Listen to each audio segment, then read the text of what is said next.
ये दुनिया के सबसे दुर्लभ वीडियो गेम कंसोल्स में से एक है। केवल लगभग 1000 यूनिट्स ही कभी बनाए गए थे, और वो भी एक ऐसे देश में जो अब अस्तित्व में नहीं है। ये पहला और आखिरी कंसोल था जिसे farmer east German communist state यानी जीडीआर ने बनाया था। इसका नाम बिल्शम्सबिलनिलिंस या बीएसएसएक था। हम इसके बारे में सब कुछ जानना चाहते थे। इसे किसने इन्वेंट किया, इसे क्यों बनाया गया, ये कम्युनिस्टिक एम्बिशंस के बारे में क्या बताता है, और शायद सबसे अहम सवाल ये है कि इसे एक्चुअली प्ले करने पर कैसा महसूस होता है। BS6 सिर्फ एक अजीब सा लेगेसी हार्डवेयर नहीं है, बल्कि यह एक कहानी सुनाता है, एक ऐसी सीक्रेट वॉर की कहानी जो दुनिया भर के लिविंग रूम्स में लड़ी जा रही थी और शायद आज भी लड़ी जा रही है। यह है hunt for the lost communist console fun. Hey, ये जोनस है। आप मेरी आवाज़ पहचान सकते हैं। मैं वही आदमी हूँ, एक्सेंट वाला। और फन के फाउंडर्स में से एक, जो आदमी आपने इंट्रो में सुना हुआ डॉन है, वह हमारे राइटर्स में से एक है, नेटिव स्पीकर है, और उसकी आवाज़ मेरी तुलना में कहीं ज़्यादा स्मूथ है। आगे चलकर वह हमारा कुछ कंटेंट नरेट करेगा ताकि मैं एडिटोरियल वर्क पर ज़्यादा ध्यान दे सकूं। एक्शन पार्क उसका पहला वीडियो था। अगर आपने मिस किया हो, आप मुझे और हुक को भी सुनेंगे।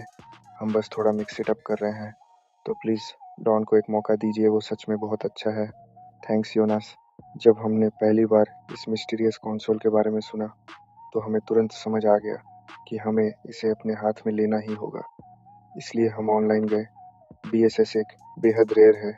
लगभग 1-0 यूनिट्स में से अब केवल कुछ ही मौजूद हैं। ये अलग अलग कलर्स में आते थे। ज़्यादातर मॉडल्स सॉलिड ब्लैक थे, जिनमें येलो या ऑरेंज बटन्स थे। वाइट वर्जन मिलना कहीं ज़्यादा मुश्किल है। और सबसे रेयर है वाइट कंसोल जिसके साथ वाइट कंट्रोलर्स आते हैं। हमें वही एग्जैक्ट वेरिएंट eBay पर मिला। 45 साल से ज़्यादा पुराना होने के बावजूद ये लगभग ब्रांड न्यू दिखता है। कलेक्टर्स कहते हैं कि दुनिया भर में ऐसे केवल लगभग 15 ही बचे हैं। हमने इसे खरीद लिया और कुछ दिन बाद BSS का आखिरकार डिलीवर हो गया, लेकिन हमारे पास नहीं। इस बॉक्स में एक बहुत ही स्पेशल कंसोल है, एक गेमिंग कंसोल जो GDR यानी जर्मन डेमोक्रेटिक रिपब्लिक में बना था, और हमने इसे 900 में खरीदा है। अब हम इसे अनबॉक्स करेंगे और देखेंगे कि ये वर्थ कितना है। Let's go. ये डैनियल बुडामन है। वह लगभग 2 दशकों से जर्मन गेमिंग कल्चर के सबसे पहचाने जाने वाले चेहरों में से एक है। उसने MTV जर्मनी और बाद में यूट्यूब पर legendary video game shows host किए हैं। हम उससे हैम्बर्ग में मिले ताकि इस हिस्टोरिक कंसोल को टेस्ट किया जा सके। तो ये रहा, ये RFT TV स्पील या बिल्शम स्पील है, GDR में बना एकमात्र गेमिंग कंसोल, और ये काफ़ी अजीब है। BSS लगभग 30 सेमी चौड़ा है और इसका वज़न लगभग 1.5 किलो है। इसके साथ 2 कंट्रोलर्स आते हैं, उनमें से एक के पीछे एक नंबर है। अगर आप देखें तो यहाँ एक छोटा स्टैम्प है जिस पर 710 लिखा है। हर यूनिट का अपना यूनिक सीरियल नंबर होता है। ऑनलाइन एक लिस्ट है जो सर्वाइविंग डिवाइसेस को ट्रैक करती है। हमारा उसमें नहीं दिखता, जिससे लगता है कि यह और भी रेयर हो सकता है।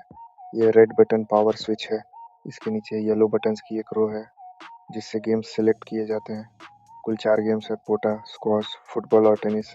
बाईं तरफ के ब्लैक बटन से इन गेम सेटिंग्स जैसे पैडल साइज और बॉल स्पीड एडजस्ट होती है। भले ही ईस्ट जर्मनी ने अपने कंप्यूटर्स और माइक्रो इलेक्ट्रॉनिक्स बनाए हों, लेकिन उसने वीडियो गेम कंसोल बनाने की सिर्फ एक ही कोशिश की। देश का टेक्नोलॉजी के साथ रिश्ता काफ़ी अलग था। वह वेस्ट से लगभग कट ऑफ था और मॉडर्न टेक हासिल करना मुश्किल था।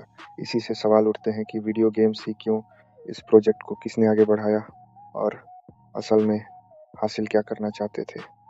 यह 1970 का दौर है। जर्मनी एक पॉलिटिकल और फिजिकल बॉर्डर से बंटा हुआ है जिसे आयरन कर्टन कहा जाता है। वेस्ट में डेमोक्रेटिक फेडरल रिपब्लिक है और ईस्ट में अथॉरिटेरियन GDR, जो सोवियत यूनियन का प्रॉक्सी स्टेट है। वेस्टर्न वर्ल्ड में टेक्नोलॉजिकल प्रोग्रेस तेजी से बढ़ रहा है और उसी का हिस्सा है इमर्जिंग वीडियो गेम इंडस्ट्री। 1972 में पहला commercially available home console US market में आता है, जिसे मैग्नाबॉक्स ओडिसी कहा जाता है। ये फ्यूचर का इलेक्ट्रॉनिक गेम बताया गया। ये फन, एक्साइटमेंट, एंटरटेनमेंट, चैलेंज और एजुकेशन सब कुछ होने का दावा करता है।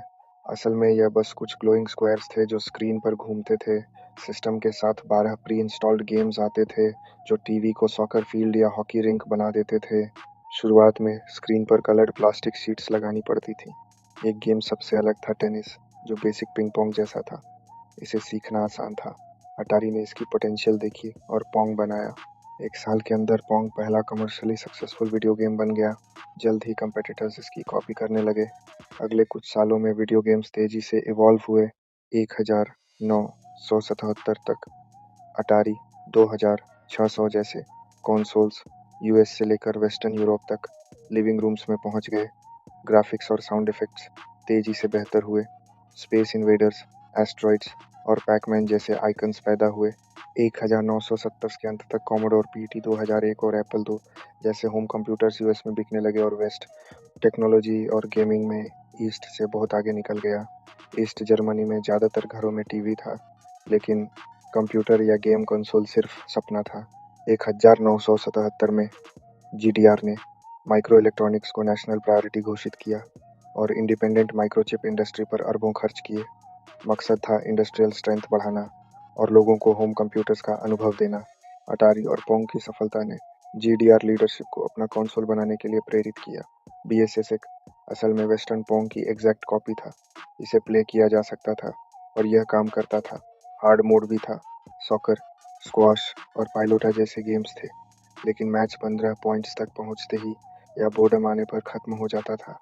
जीडीआर के लिए इसे बनाना भी बड़ी अचीवमेंट थी। कार्ल निंडल नाम का अधिकारी, जिसे रिवॉल्वर कार्ल कहा जाता था, अटारी कंसोल और पोंग चिप लेकर फैक्ट्री पहुंचा और बोला, बिल्ड दिस। चिप एम्बार्गो के बावजूद अमेरिकन A38500 लो एंड होने की वजह से इंपोर्ट किया गया। बाकी पार्ट्स जीडीआर या सोवियत स्टेट से आए। 1979 में पहला BSS एक प्रोडक्शन लाइन से निकला, लेकिन इसकी प्राइस एवरेज नागरिक की आधी महीने की सैलरी के बराबर थी, इसलिए ज़्यादातर unit state run youth centres में गए। 2 साल में प्रोडक्शन बंद हो गया। कलर वर्जन कभी नहीं आया। बाद में पॉलीप्ले आर्केड मशीन बनाई गई।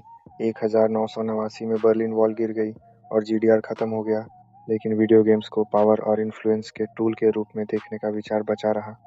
आज चाइना इसी सोच को टेंसेंट, ई स्पोर्ट्स और गेम्स जैसे ब्लैक मिथ वुकोंग के जरिए ग्लोबल लेवल पर पूरा कर रहा है।